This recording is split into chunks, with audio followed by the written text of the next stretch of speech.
puisse croire que mais le but n'est pas d'utiliser, donc voilà, oui, c'est ça. Oui, mais c'est une arme de non-emploi. Aurait-il besoin de les positionner en Biélorussie alors que partant de Moscou, ça marche très bien? Oui, mais sur le tactique, pourquoi le tactique a une courte portée? Parce que le tactique est lâché soit par un missile balistique, donc c'est des véhicules qui sont à chenilles, soit par un avion qui ne va pas aller survoler la Pologne, hein, qui va se tenir à distance, on va dire entre 500, 700, 800 km. Ouais, c'est ça, donc bilan, votre missile, il fait 800 km pour taper. Ce qui fait, donc en se rapprochant, qu'est-ce qu'il fait? Avec un missile qui fait 800 km, il se rapproche de 800 km. Oui, il a un rayon. Oui, mais le fait de parler comme ça, c'est une erreur. Parce que je parle emploi, alors que c'est une arme de non-emploi, c'est une arme politique, et qui ne servira pas. Vous voyez ce que je veux dire? Et donc, en fait, quelque part, Poutine réussit son coup en nous faisant parler tactique avec du nucléaire. Alors, en fait, c'est pas le sujet. Vous voyez ce que je veux dire? Il ne va pas le tirer. Pourquoi? Parce que c'est la vitrification de l'Europe et de la Russie en même temps. C'est un peu inquiétant, mais bon. Oui, bah voilà, la question est est-ce qu'il faut s'inquiéter? C'est effectivement chaque fois qu'on lâche un nucléaire. Juste un mot, peut-être, il ne faut pas oublier que il y a un projet, je ne sais pas exactement où ça en est, mais une sorte de fédération entre la Russie et la Biélorussie. Donc, pour rejoindre ce que vous disiez, qui ressemble beaucoup à une annexion. Hein. Donc, peut-être que c'est un signe aussi que maintenant, en fait, nous sommes chez nous. Ouais, je pense que c'est plutôt ça. Et alors par rapport à la Chine, c'est important parce que la Chine est très présente en Biélorussie. Absolument. Comme elle est très présente au Kazakhstan. Elle va bientôt téléphoner, Xi va bientôt téléphoner à Zelensky, on dit ça en tout cas. Enfin, je veux dire, la Russie peut considérer que s'il y a un pays qui l'assiège, c'est la Chine en réalité aujourd'hui. Et donc, marquer une alliance plus nette avec la Biélorussie, ça peut avoir un signe de ce côté-là. C'est-à-dire ouvrir un deuxième front encore. Alors, pour ce qui concerne l'Ukraine, on a voulu vous emmener du côté d'Avdiivka, qui est une ville qui est au sud de Bakhmout, quasi une petite centaine de kilomètres au sud de Bakhmout. Pourquoi? Parce qu'on a suivi les combats autour de Bakhmout pendant des semaines et des semaines, où la résistance a été au-delà du possible pour ce qui concerne les soldats ukrainiens. Les Russes ont l'air de mettre le même acharnement à détruire cette ville. Regardez ces images qui sont tout bonnement ahurissantes. C'est donc la ville d'Avdiivka, où la situation, nous dit un responsable ukrainien, la situation est désespérée. Les mots sont extrêmement forts. Peut-être on va pouvoir voir une carte d'Avdiivka pour bien comprendre ce qu'il se passe exactement. En fait, colonel, on est sur cette ville-là, les Russes sur cette ville-là sont en mode de défense en fait. On voit qu'il y a Donetsk qui est juste en dessous, l'aéroport de Donetsk. Tout ce qui est en marron foncé, c'est occupé par les Russes. La zone jaune, c'est donc la zone des combats. Et en fait, l'idée pour les Russes, c'est d'éviter que les Ukrainiens n'avancent vers Donetsk, c'est ça? On voit qu'il y a un petit saillant d'ailleurs, donc ce saillant, effectivement, on pourrait considérer que les Ukrainiens pourraient percer par là. Mais vous savez, c'est une guerre inutile, c'est un combat inutile, c'est dur ce que je veux dire. En fait, on est sur un combat totalement immobile, on est entre 1914 et 1918, en fait, les deux adversaires, les deux ennemis, en fait, s'immobilisent par leur propre logique. Sauf que si l'idée des Ukrainiens était effectivement de concentrer leurs forces dans la ville d'Avdiivka pour pouvoir ensuite aller attaquer vers Donetsk et prendre l'aéroport, et ça, c'est sur les cartes, c'est formidable, hein. C'est sûr que c'est extraordinaire, mais dès lors que sur le terrain, vous voyez bien que les Russes, depuis déjà 6 mois ou 7 mois, essayent de percer à Bakhmout, ils n'y arrivent pas. Pourquoi? Parce que les Ukrainiens tiennent. Donc là, si les Russes tiennent, eh ben, ils feront un Bakhmout bis. Donc encore une fois, je pense que cette guerre, elle changera que s'il y a de la manœuvre, il y a du mouvement, comme toujours de toute façon. Il va se passer quelque chose à un moment donné où il va y avoir du mouvement et c'est la manœuvre qui va tout changer. Là, ils sont face à face, ils ont des rangées de barbelés, des rangées de tranchées, et rien ne peut passer. Et personne ne percera là, ça je peux vous le dire. Hein. Marianne Babiche, c'est le chef de l'administration militaire d'Avdiivka qui dit la ville ressemble de plus en plus à un décor de film post-apocalyptique. Tout à fait. Avant, il y avait 32 000 habitants dans cette ville. Actuellement, il ne reste que 2 000. Et il n'y a plus de service communal. Maintenant, tous les journalistes et volontaires sont appelés à quitter la ville au plus vite possible. Et on appelle déjà la route où on prend pour évacuer les civils, on l'appelle la route de mort. Parce que, en fait, des morts. Oui, c'est ça, parce que il y a des tirs constamment par l'armée russe et ils tirent sur les civils qui essayent de s'évacuer aussi. Et c'est vraiment une situation critique. Et j'ai entendu parler également que chaque maison, chaque immeuble a été soit endommagé, soit détruit. Donc il n'y a aucune maison qui puisse être épargnée par les tirs. Comme Bakhmout, quoi. Oui, je pense que d'une part, il n'y a pas la possibilité de faire, on en est loin quand on regarde la carte, même d'encercler Avdiivka comme Barmout, tout simplement parce que c'est un lieu où la guerre est enterrée, si j'ose dire, depuis 2014. Les positions sont très fermes, très solides de part et d'autre, ni l'un ni l'autre n'a réussi à l'emporter. En revanche, à quoi ça peut servir aujourd'hui ? Du côté russe, ça a, à mon avis, une utilité très importante, c'est de faire parler d'autre chose que de Barmout, qui s'avère être une défaite en réalité. De fait, c'est une défaite. Même si les Ukrainiens n'ont pas libéré Bakhmout, c'est une défaite parce que Bakhmout n'est pas prise et parce que l'opération Prigojine a échoué. Donc il faut avoir autre chose à montrer et montrer qu'on est capable de raser une ville. Ça, c'est pas extrêmement difficile avec de l'artillerie. Vous savez ça mieux que moi. Et je crois que c'est ça qui est mis en scène. Voilà. Il ne faut jamais perdre de vue que la communication dans cette guerre, c'est un des ressorts principaux. D'autant que l'analyse de l'Institut pour l'étude de la guerre de ce matin est assez intéressante de ce point de vue-là. L'ISW qui nous dit l'entêtement de Poutine à s'accrocher à ses opérations offensives, donc Bakhmout, Avdiivka, pourrait avoir un sens dans un conflit prolongé au cours duquel le soutien occidental à l'Ukraine diminue ou prend fin. En fait, il joue sur le tarissement, effectivement, des livraisons d'armes. Pourquoi pas, à la limite ? C'est le pari de Poutine depuis le début de la guerre. Ouais. Il a toujours pensé qu'il avait le temps pour lui, que le peuple russe accepterait de mourir aussi longtemps que nécessaire, parce que il durerait toujours plus longtemps que les Ukrainiens et la patience des Occidentaux. C'est ça l'enjeu. Oui, en fait, tout dépend. Je rejoins Père de Yang, ce que j'ai dit tout à l'heure. On attend les offensives de printemps, donc là où les offensives de printemps, parce que après, donc ça les Américains l'ont dit aussi, donc le chef d'état-major Miley l'a dit, ce conflit n'aura probablement pas de solution totalement militaire.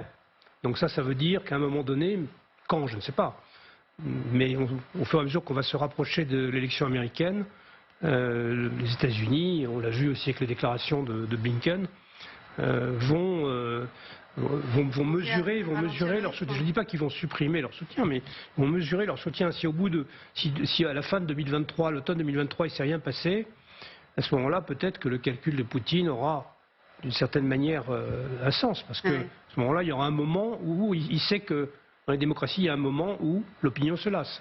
Alors c'est un peu ce que dit Lavrov avec ses propres mots, mais on a vu tout à l'heure, on a reçu en fait une communication de Sergueï Lavrov, le ministre russe des Affaires étrangères, alors en parlant plus ou moins de négociations, mais en fait il dit les Américains, ils se trompent complètement dans leur façon d'aborder tout cela, et à un moment ils vont être obligés de lâcher. Écoutez. En ce qui concerne les dirigeants actuels des États-Unis et leurs alliés, nous pouvons voir qu'ils sont embourbés dans la russophobie des cavernes, sacrifiant les problèmes critiques de leur propre société. Quand ils décuvront, s'ils y parviennent, nous déterminerons les perspectives de relations futures avec eux. Mais nous les déterminerons nous-mêmes à nos propres conditions.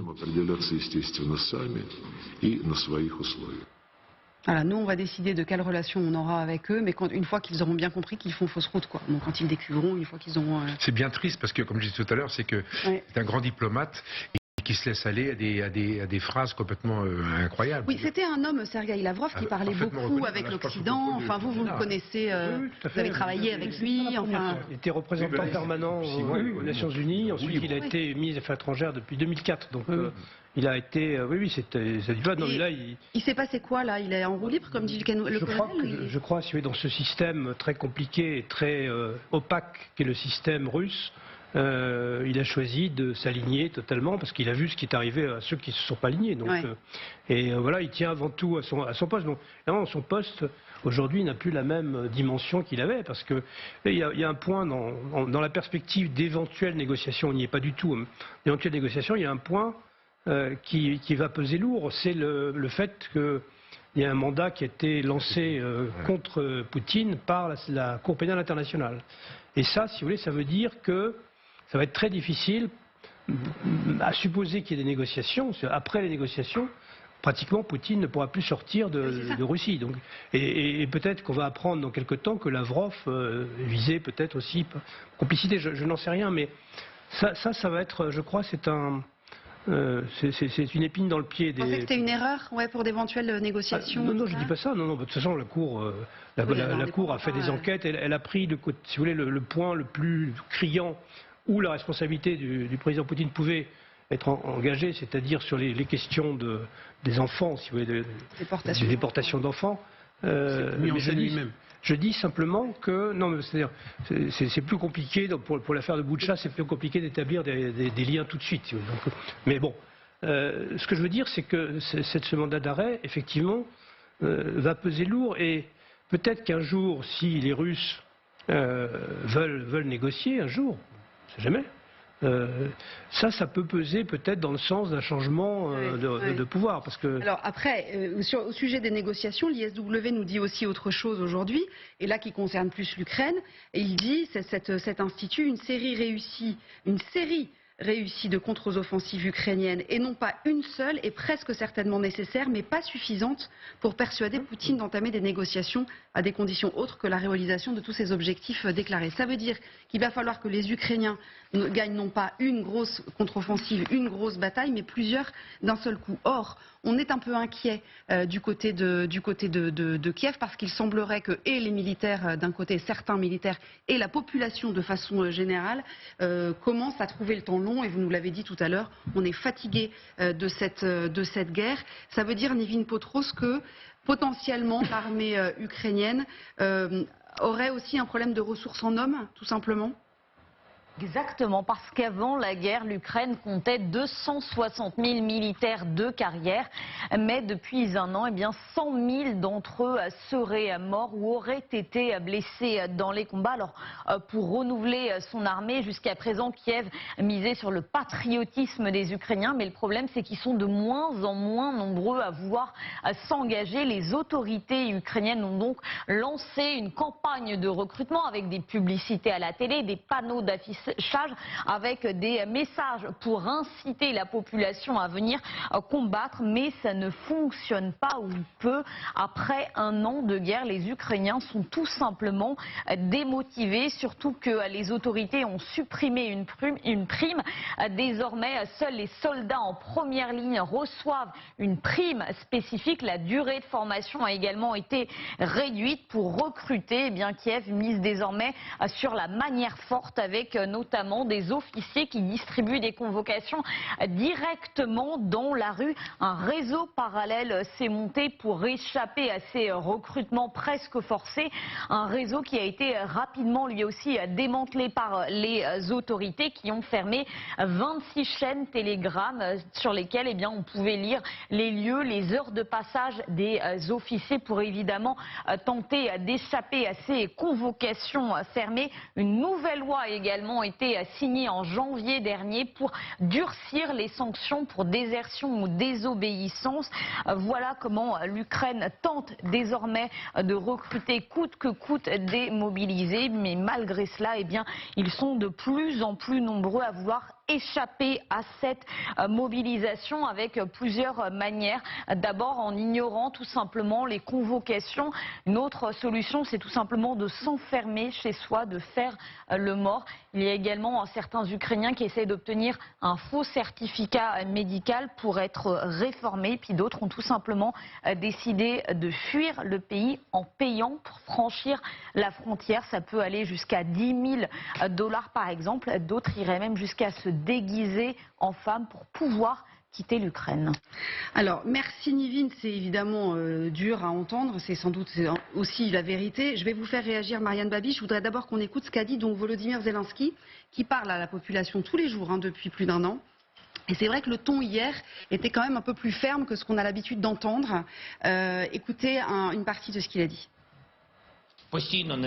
Constamment, invariablement, nous devons donner notre attention à la situation sur la ligne de front, à ces batailles qui prennent chaque jour la vie de nos concitoyens. Tout cela exige une mobilisation constante de notre État et de notre société au quotidien. C'est une erreur, une injustice, lorsque nos guerriers qui reviennent du front ont le sentiment que pour beaucoup à l'arrière, la guerre est prétendument terminée.